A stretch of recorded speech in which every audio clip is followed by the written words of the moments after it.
Bonjour et bienvenue sur ma chaîne Cédric Ali, religion, politique, histoire, culture française et du monde entier.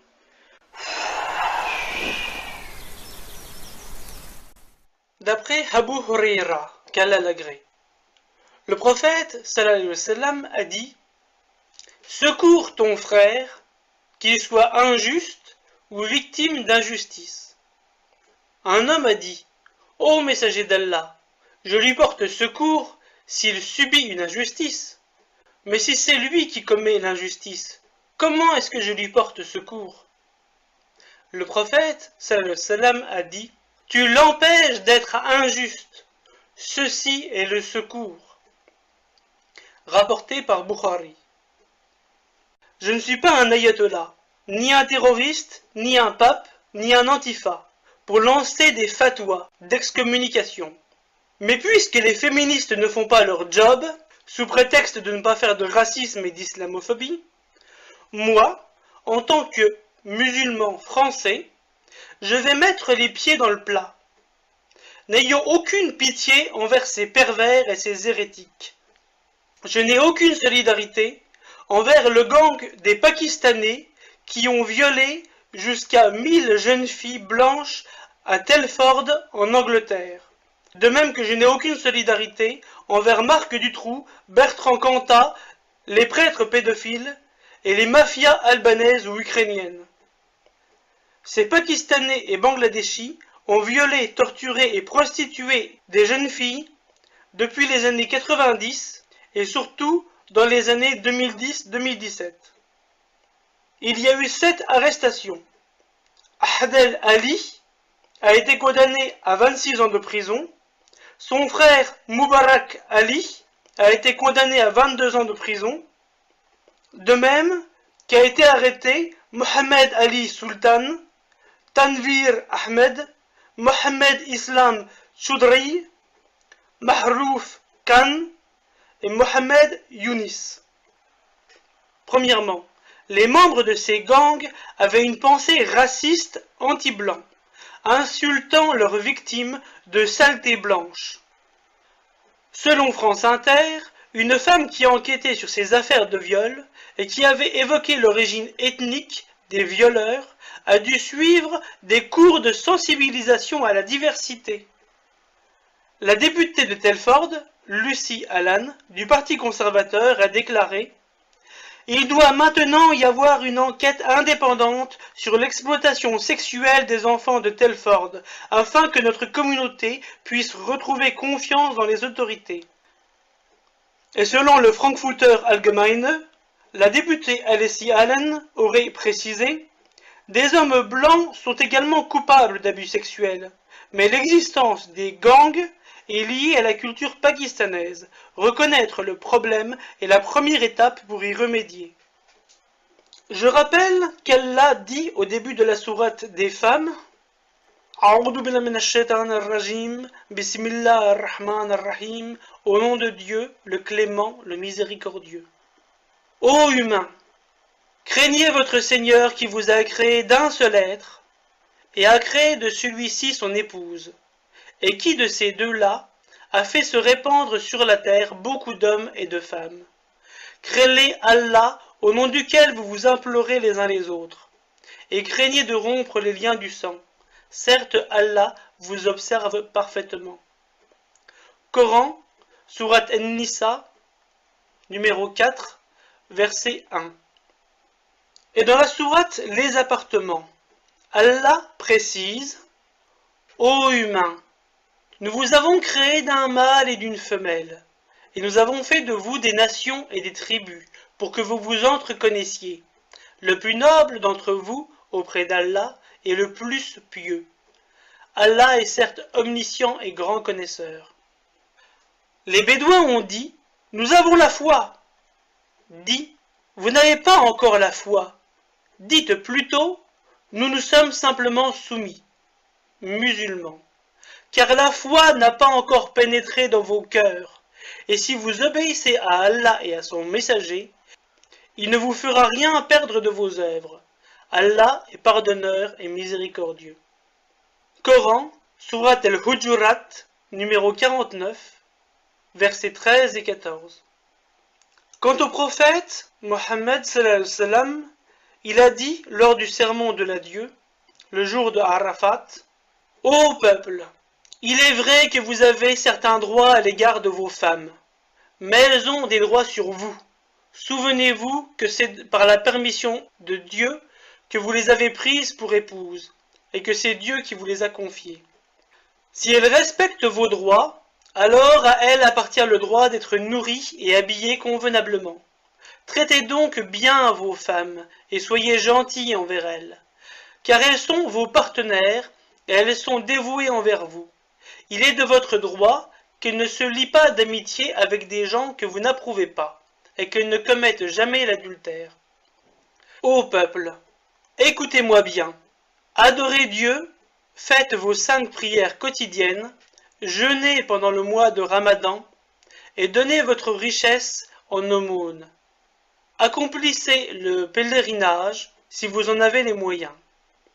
Toute l'humanité descend d'Adam et Ève. Un arabe n'est point supérieur à un non-arabe, et un non-arabe n'est point supérieur à un arabe, et le blanc n'est point supérieur au noir, de même que les noirs ne sont point supérieurs aux blancs. Aucune personne n'est supérieure à une autre, si ce n'est en piété et en bonnes actions. Vous savez que chaque musulman est le frère de tous les autres musulmans. Vous êtes tous égaux.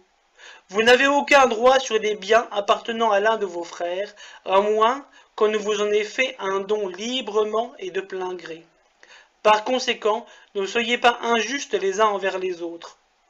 Souvenez-vous, un jour, vous vous présenterez devant Dieu et répondrez de vos actes. Prenez garde, donc, ne vous écartez pas du droit chemin après ma mort. Ô peuple, aucun prophète ni messager ne viendra après moi, et aucune nouvelle religion ne naîtra. Deuxièmement, les membres de ces gangs droguaient et alcoolisaient les femmes pour pouvoir les violer. Ces gangs d'hommes musulmans pakistanais britanniques ciblent des femmes blanches avec des boissons et de la drogue avant de les violer et de les abuser sexuellement, d'après un rapport du groupe Quilliam. Or, d'après Ibn Omar, le prophète sallallahu alayhi wa sallam a dit « Allah maudit les boissons alcoolisées, celui qui les boit, celui qui cueille, celui qui les vend, celui qui les achète, celui qui presse et celui pour qui on presse, celui qui les porte et celui pour qui on les porte. » Rapporté par Abu Daoud. C'est Sunan. Troisièmement, les membres de ces gangs ont commis des viols et ont forcé des jeunes filles à la prostitution. Or, Allah, subhanahu wa ta'ala, a dit à propos de ceux qui commettent ce péché et à propos de leurs victimes, dans la sourate de la lumière, qui condamne la fornication et l'adultère, A'udhu billahi minash shaitanir rajim, bismillahir rahmanir rahim, au nom de Dieu, le clément, le miséricordieux. Et que ceux qui n'ont pas de quoi se marier cherchent à rester chastes jusqu'à ce qu'Allah les enrichisse par sa grâce. Et plus loin, et dans votre recherche des profits passagers de la vie présente, ne contraignez pas vos femmes esclaves à la prostitution, si elles veulent rester chastes. Si on les y contraint, Allah leur accorde, après qu'elles aient été contraintes, son pardon et sa miséricorde. Coran, Sourate An-Nur, numéro 24, verset 33. C'est-à-dire que la femme qui veut se prostituer commet un péché, l'homme proxénète qui force à la prostitution commet un grave péché, et la femme qui est contrainte à la prostitution est pardonnée par Dieu.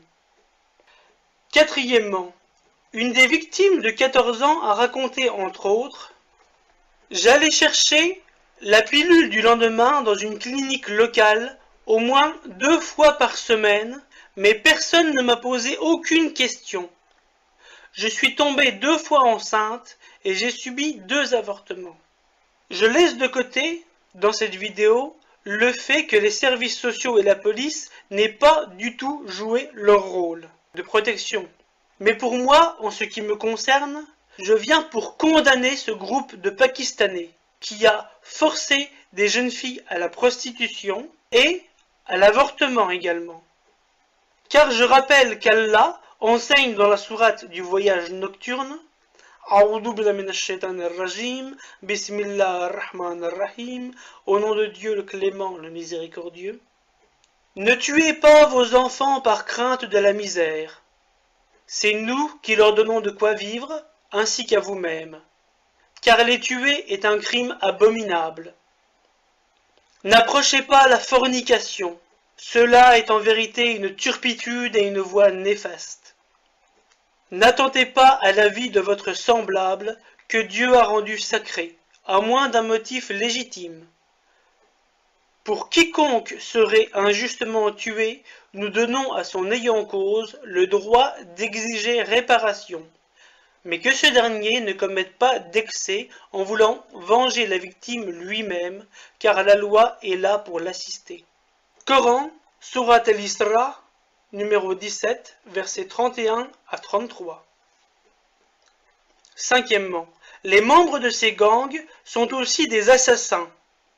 Selon le journal The Sun, le pervers sexuel Ahzar Ali Mahmoud abusa de Lucy Lau, qui avait 16 ans, et il mit le feu à sa maison. Il la tua avec sa mère Aylan et sa sœur Sarah de 17 ans en l'an 2000. Sur l'assassinat des femmes et des enfants. Comme le rappelle cet extrait d'un site salafiste, premièrement, il n'est pas permis dans une guerre de tuer délibérément les femmes et les enfants pour de nombreux arguments dont les plus connus sont Al-Bukhari, numéro 3015, et Muslim, numéro 1744, ont rapporté que Ibn Omar a dit « J'ai découvert une femme tuée au cours d'une expédition du messager d'Allah, sallallahu alayhi wa sallam. Dès lors, le messager d'Allah, sallallahu alayhi wa sallam, a interdit de tuer les femmes et les enfants. » Muslim, numéro 1731, a rapporté que Buraïda a dit « Quand le messager d'Allah, sallallahu alayhi wa sallam, nommait un général pour lui confier la direction d'une armée ou d'un commando, il lui recommandait la crainte d'Allah et le bon traitement des musulmans qui l'accompagnent. Ensuite, il disait « Allez, battez-vous au nom d'Allah sur le chemin d'Allah. Combattez ceux qui ne croient pas en Allah. Battez-vous. Ne vous emparez pas d'un butin illicite. Ne trahissez pas. Ne mutilez personne. Ne tuez pas d'enfants. » Une version citée par Bayhaqi dans son Sunan al-Kubra, numéro 17934, dit « Ne tuez ni un enfant, ni une femme, ni un vieillard. » Sur le fait de mettre le feu à la maison et peut-être même d'avoir brûlé les femmes. Les hadiths du prophète, sallallahu alayhi wa sallam, nul ne peut châtier par le feu en dehors d'Allah, rapporté par Bukhari dans son Sahih numéro 3016. Le prophète, sallallahu alayhi wa sallam, a vu une masse de fourmis que certains compagnons, qu'Allah les agrée, avaient brûlées avec le feu. Il leur dit, il ne convient à personne de châtier par le feu en dehors du Seigneur du feu, c'est-à-dire l'enfer. Rapporté par Abu Daoud, je vous ai demandé de tuer un tel et un tel en les brûlant, mais en réalité, il n'y a qu'Allah qui punit avec le feu. Donc, si vous les trouvez, tuez-les seulement. Rapporté par Bukhari, numéro 3016. En conclusion, je voudrais tout d'abord affirmer ma compassion, ma tristesse pour les victimes de ce gang de Pakistanais. Après toutes ces horreurs, je voudrais conclure cette vidéo par cette citation des versets du noble Coran dans la sourate des Romains, pour que tout le monde y réfléchisse, aussi bien musulmans que non musulmans, à propos des liens qui doivent unir les hommes et les femmes, et les liens qui doivent unir toute l'humanité, à travers les différences d'idiomes, c'est-à-dire de langue, et les différences de couleur, c'est-à-dire d'ethnie, on appelait à l'époque les races. A'oudou billahi minash shaitanir rajim, Bismillahir rahmanir rahim, au nom de Dieu, le clément, le miséricordieux. Et parmi ces signes, il a créé de vous pour vous des épouses, pour que vous viviez en tranquillité avec elles. Et il a mis entre vous de l'affection et de la bonté. Il y a en cela des preuves pour les gens qui réfléchissent.